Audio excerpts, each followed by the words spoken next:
G'day YouTube, warbles on a lot here. The Talaria Sting L1-e has now done 313 kilometres, 312 kilometres. What that means is it is time to change the gearbox oil. And before I do that, I think I'm going to warm the gearbox oil up by taking it for a little bit of a ride. Okay. Camera running. Don't know if I'll upload this to YouTube or not. Sort of, I suppose it depends how it goes. Might be interesting though. Okay. Back on. Economy. Yes, I think we'll be staying in economy. Okay.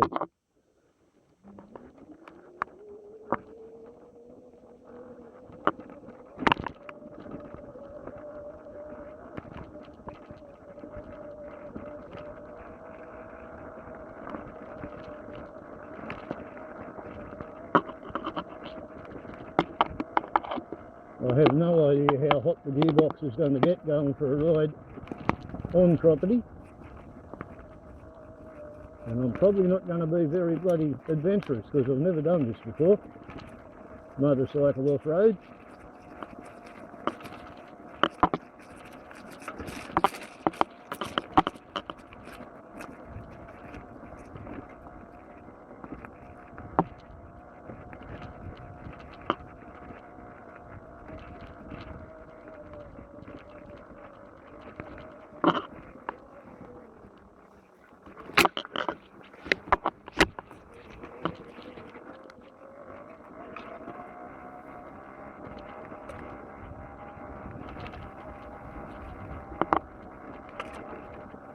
Haven't really got much intelligent to say, although I suppose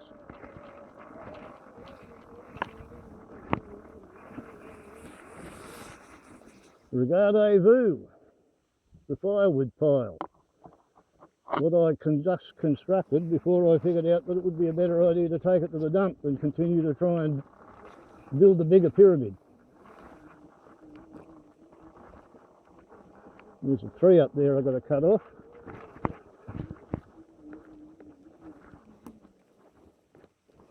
But yeah, that's something that's got to be done too.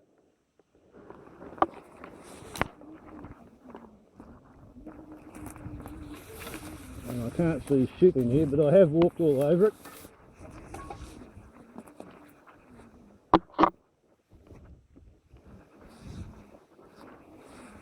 And I got both feet down. Oh, look at that, pig diggings. Thought I'd been hearing some grunting. Pigs grunting. Be aware that's different entirely from gruntle-ing.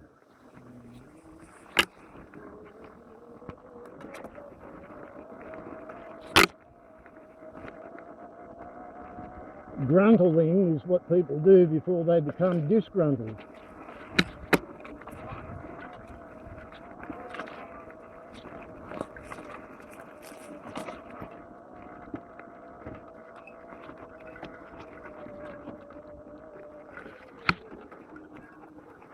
I'm going to have to come up here with the electric chainsaw.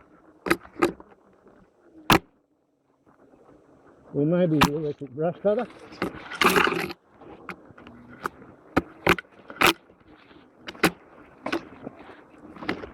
Even the car with its bloody bull bar would make a pretty good dent in all of this.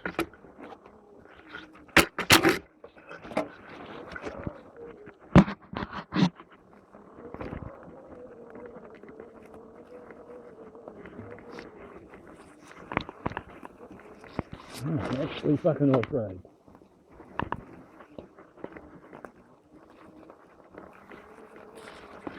Told you this would be pretty bloody exciting, if slow.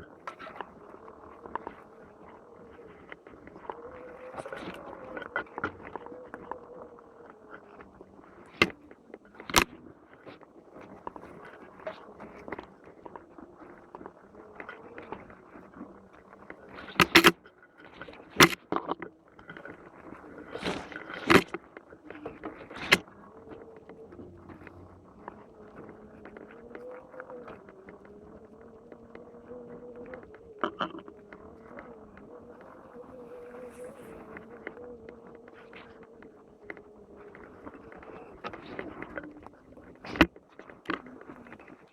think that's my son, must have cut that off last year when he was coming up here for firewood.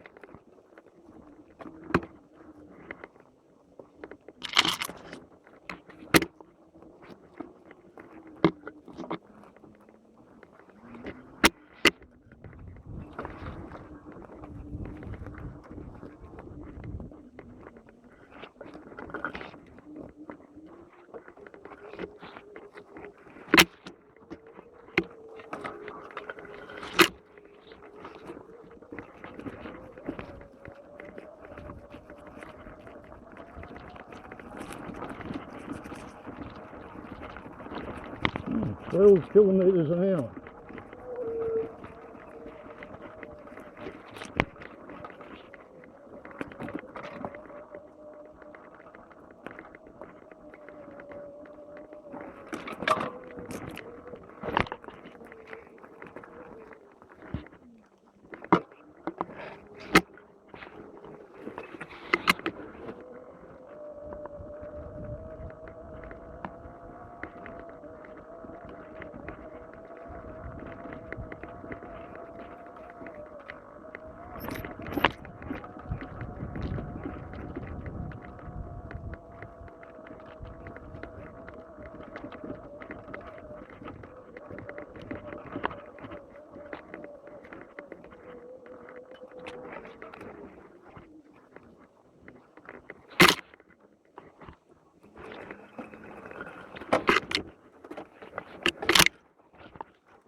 I see.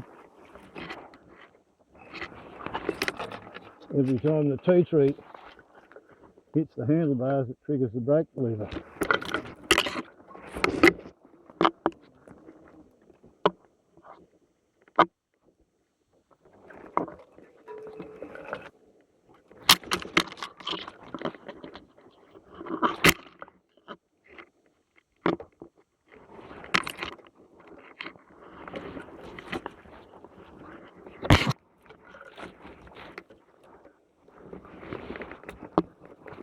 Definitely going to have to come up here and clear a path, so to speak,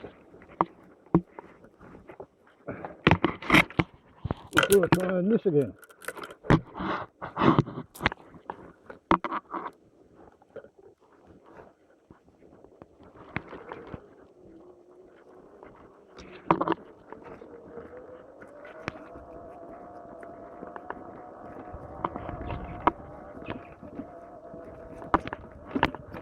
When the Subaru touring wagon was drivable, I used to come up here a fair bit, but it's been off the road with a blocked fuel filter, which would either require taking it to town to get it fixed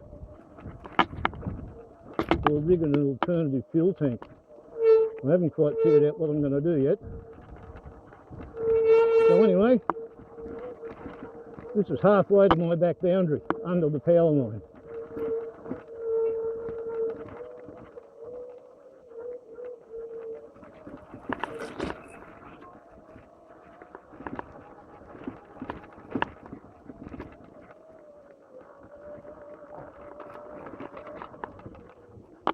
Okay, now, somewhere along here, I actually had a track going up there.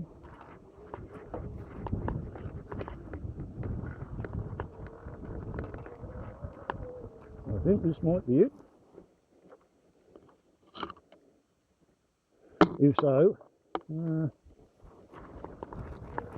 see how we go.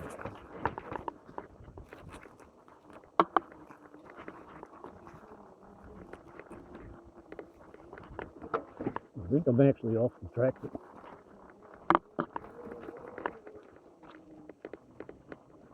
I may be able to get back onto it. There it is.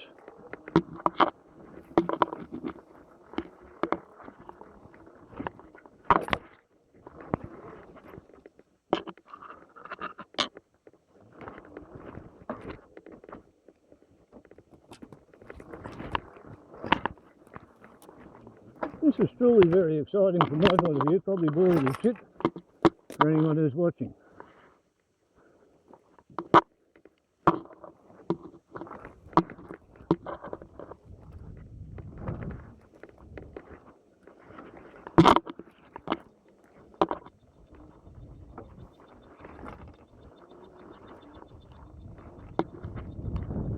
Yeah. This begins to look a bit more like it.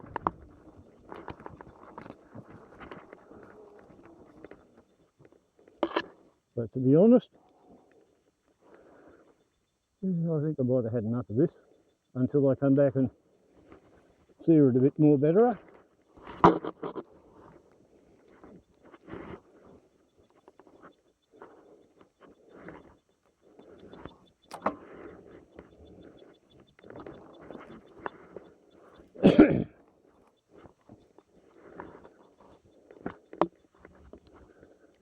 Okay.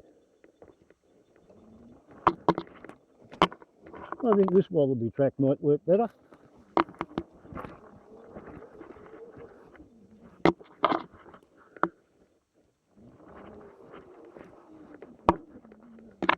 We haven't gone a bloody kilometre yet, according to the odometer.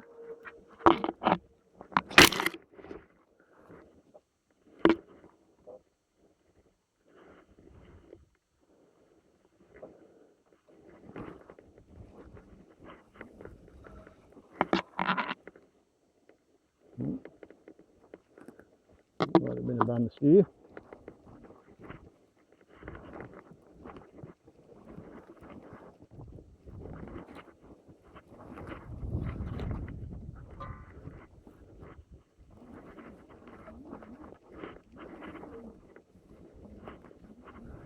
I am buggered if I can find that track. Oh, this looks like a couple of parallel wheel tracks. Yeah, that's it. Tree across it. That'll stuff you up. We got another tree across it.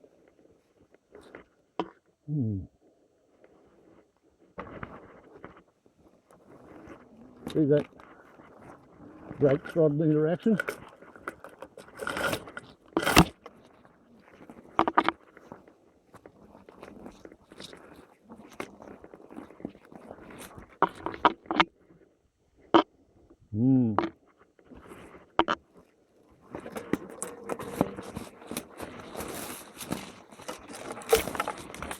Well, I think for a piece of Hong Kongian, this thing's doing bloody well. Putting up with my little bit of the forest and what I'm doing with it.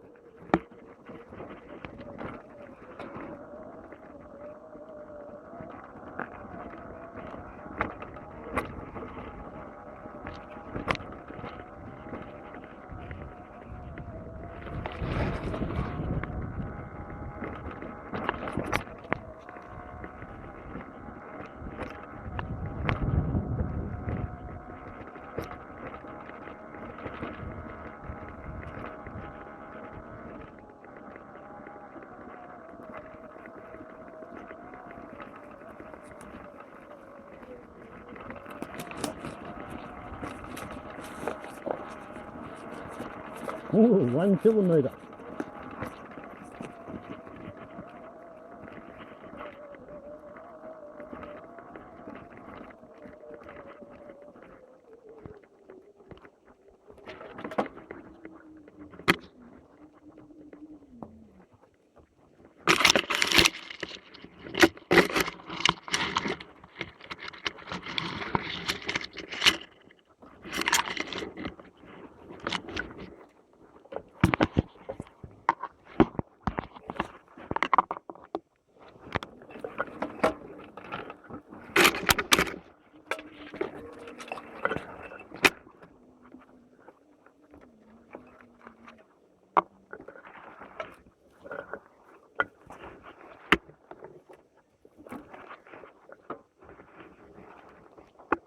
There is a bit of a knack for it.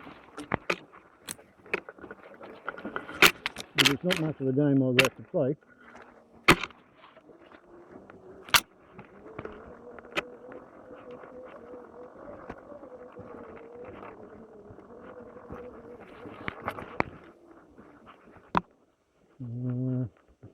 The road's probably over here. Yeah.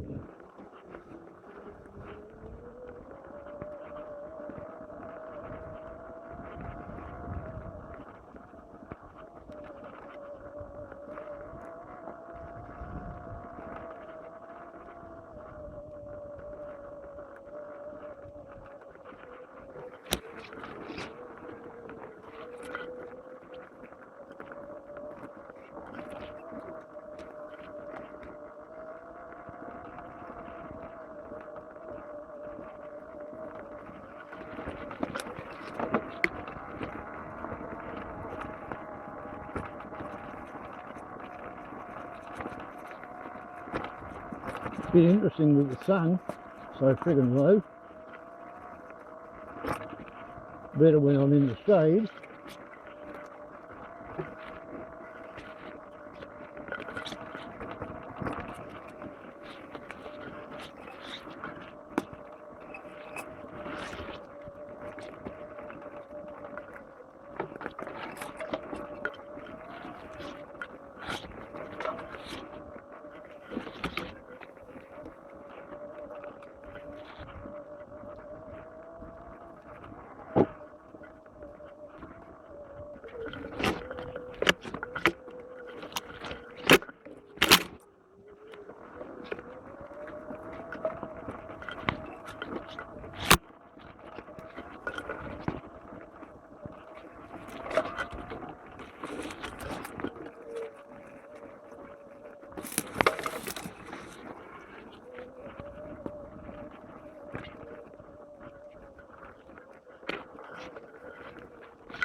Glad I wore gloves, put it that way.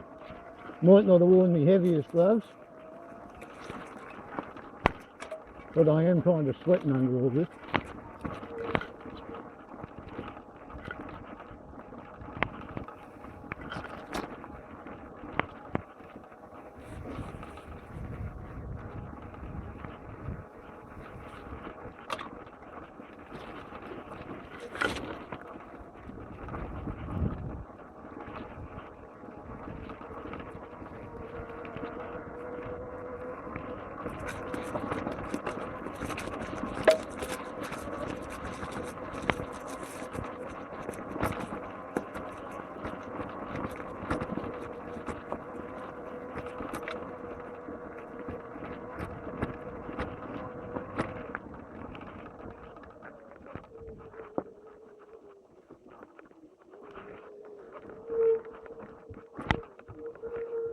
Right, I'm working this thing.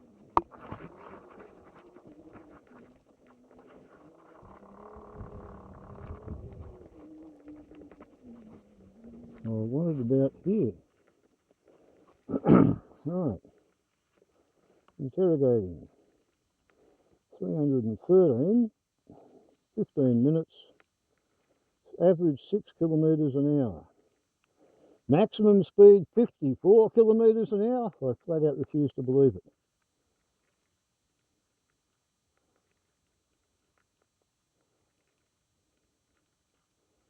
Not possible. Anyway, 96% of the battery for that. There then. But you know, 15 minutes. And look at that. No damage. We have collected a little bit of melaleuca alternifolia, but not much. And yeah, not a scratch. pretty pleased with myself for that actually. And I don't know whether I succeeded in warming the gearbox up much. 16.1 degrees.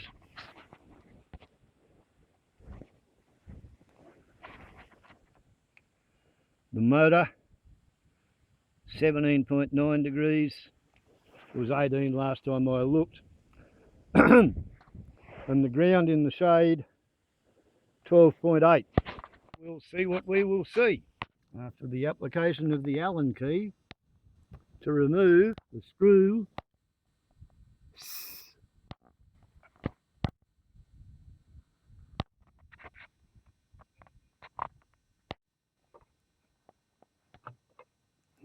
look at that, a slight interference fit.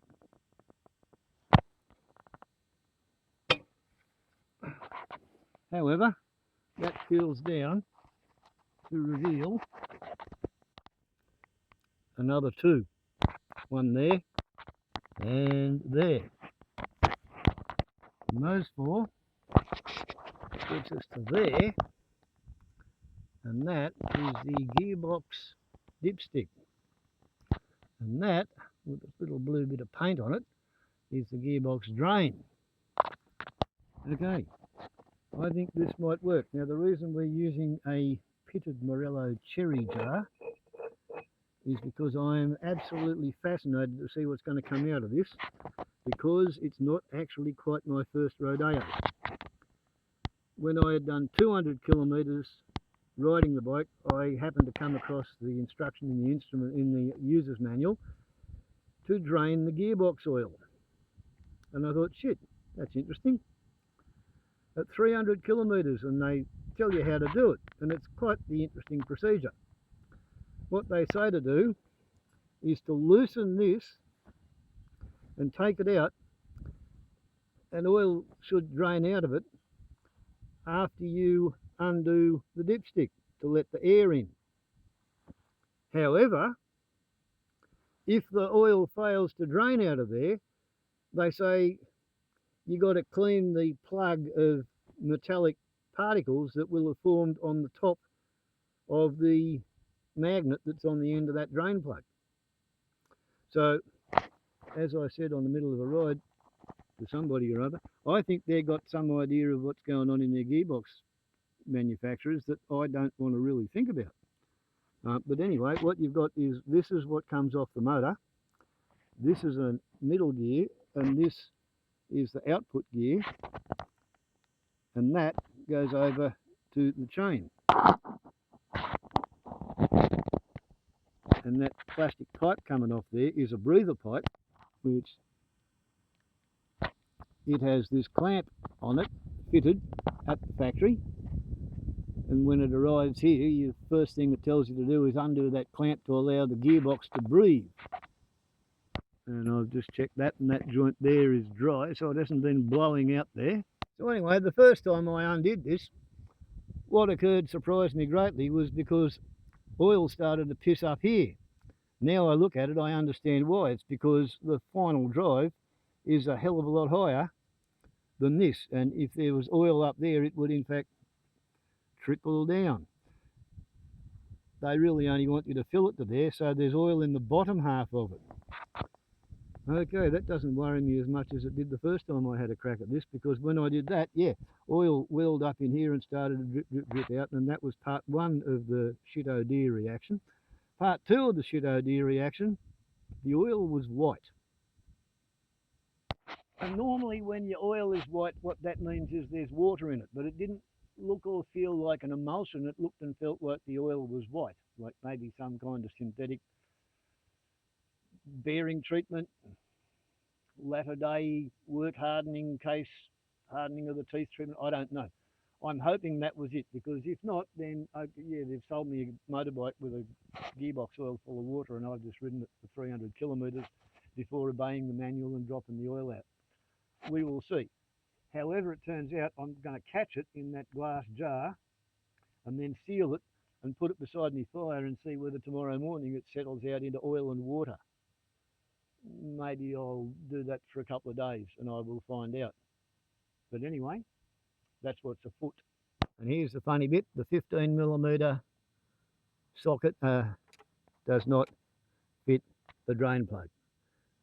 Did I ever speak on this channel about the marketing jism and the production engineers and the people who cut corners and shave all the goodness off your feelings when you buy their new product by putting in a toolkit that doesn't fucking fit?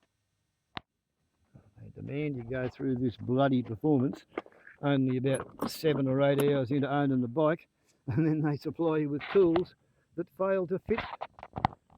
Damn.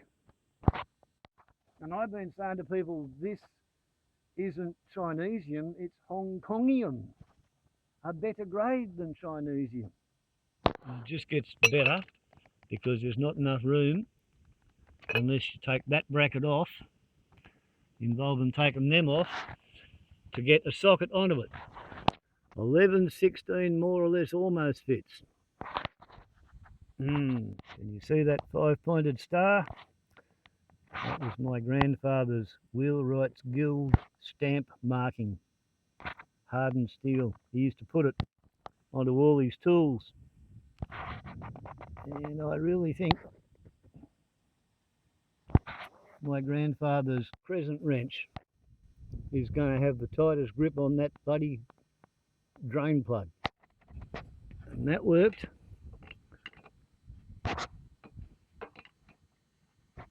And it was done up pretty bloody tight too. Quite the friction fit.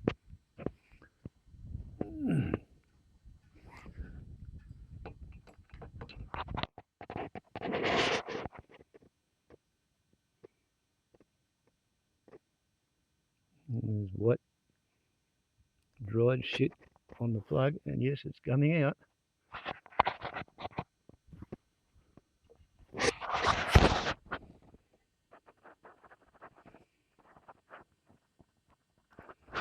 Right.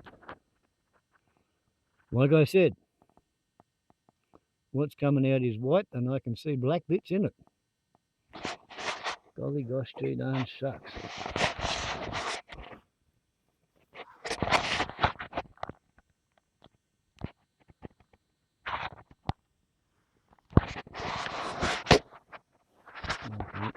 Okay, well, that's the dipping of the stick.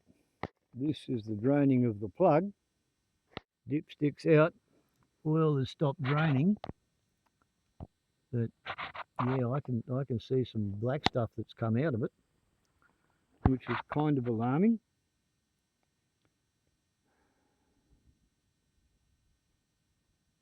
Let's see what the toilet paper test tells us. Nothing metallic looking on the dipstick. Put that in there and see how we go. Well, that is what come off the toilet paper, and there's like little plasticky looking fibres. And there is a magnet in there. And that gunk there is what came off the magnet when I scraped it.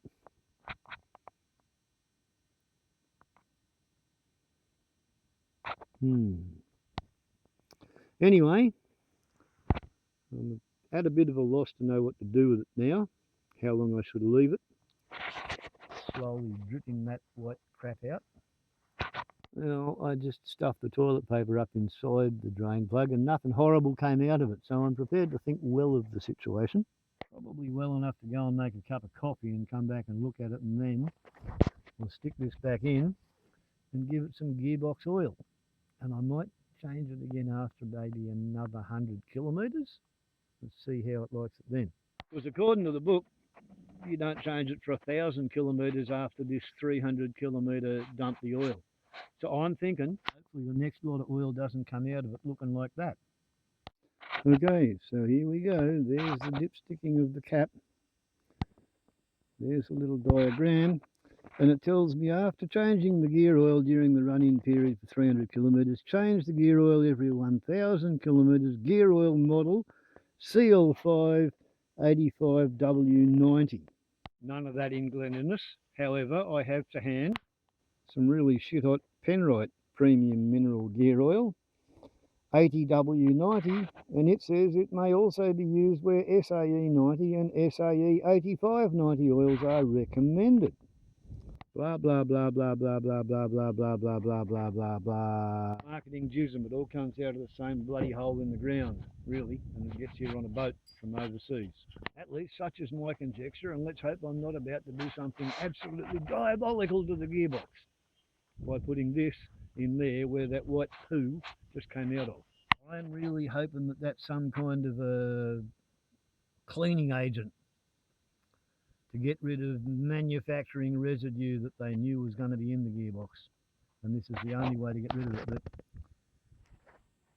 you can see the black specks that came out in the oil and is stuck on the inside of the glass.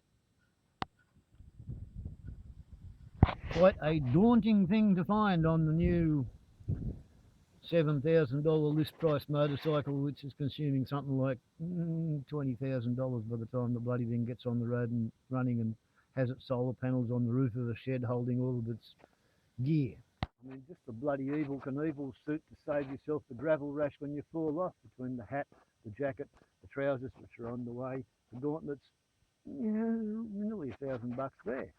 It's a very expensive way to save 2/3 of your fuel bill than going to town for a small amount of groceries. But I said to somebody in a comment section this morning, it's a bit like permanently being on your final approach, just about to go over the fence, because you're flying at below fence top level, and you're flying at about 30 miles an hour, and you've got a bit more control than an ultralight in some ways, and a bit less control than an ultralight in other ways, because you've constantly got these sideways gusts from the big traffic.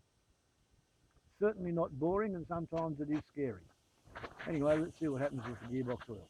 Okay, having wiped the interior of the bottom of the gearbox as tight as I can, and yeah, there's particles of some bloody thing there. Don't know what it is. Let's hope it's not surfaces of gears. Well, it's back in the hole. And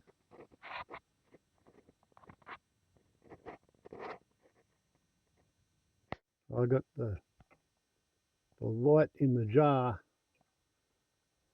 and it's showing all of the crap that come out of that gearbox. And tonight I'm going to park this thing on top of a magnet and find out whether it's ferrous or whether it's some other bloody thing. Like it might be sealing compound from the inside of the gasket or something. You really wouldn't know.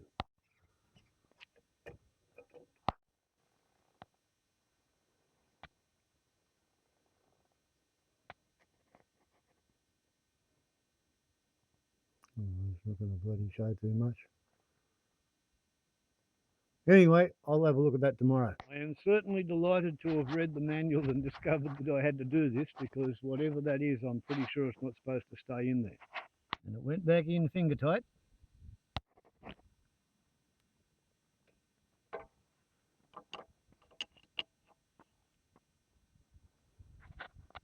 And it might be more impressive if the blue paint to tell you when you'd turned it back tight enough had actually stayed on the bolt as well as on the washer and on the base. But either there was no paint on the bolt, I thought there was, or the paint has come off under the perhaps corrosive influence of this white stuff that came out of the gearbox. Don't know. Time will tell. I'll just do it up as tight as it feels like it was when I undid it. If it feels right, it probably is right. We hope. Now, let's just remember to put the oil in before we close it up. And I sort of need 3 hands for this job if I'm going to video it as well as do it. But you know, such is life, Ned Kelly. Hope it likes blue, whoops. Hope it likes blue gearbox oil. Put it in and screw it tight. And then we unscrew it again to see what the level is on the dipping of the stick.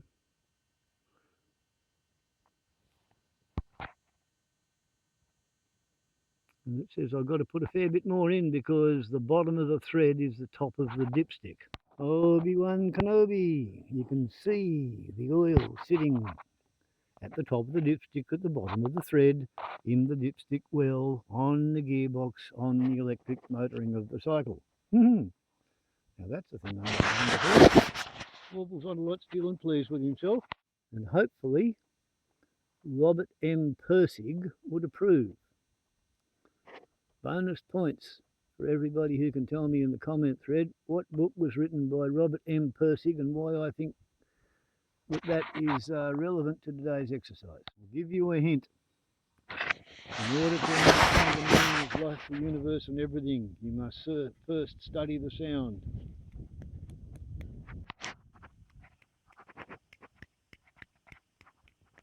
Of one hand clapping. That is germane to the question. Right, there you go. Now you know.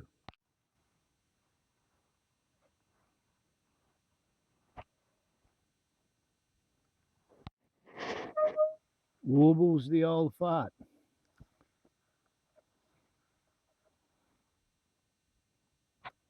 Showing how to. Doing. Electric motorcycle maintenance. I think we'll end that here. Done pretty well, eh? I suppose one more party trick. 96%.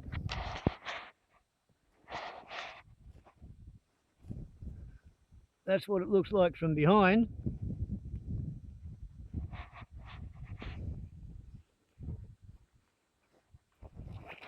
And that's what it looks like from the front.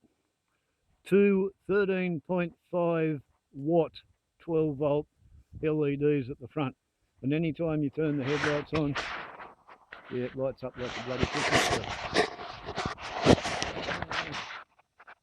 And that's brake lights.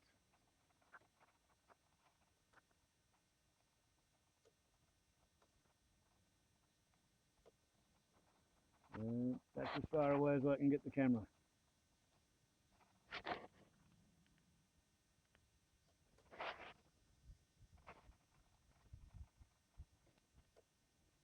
So, such is life.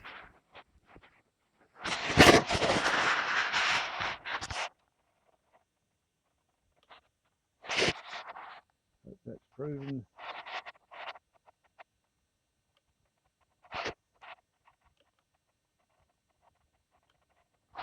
So, yeah, Warbles is playing with his new toy, having a lot of fun. And no doubt, perhaps, see. Ciao.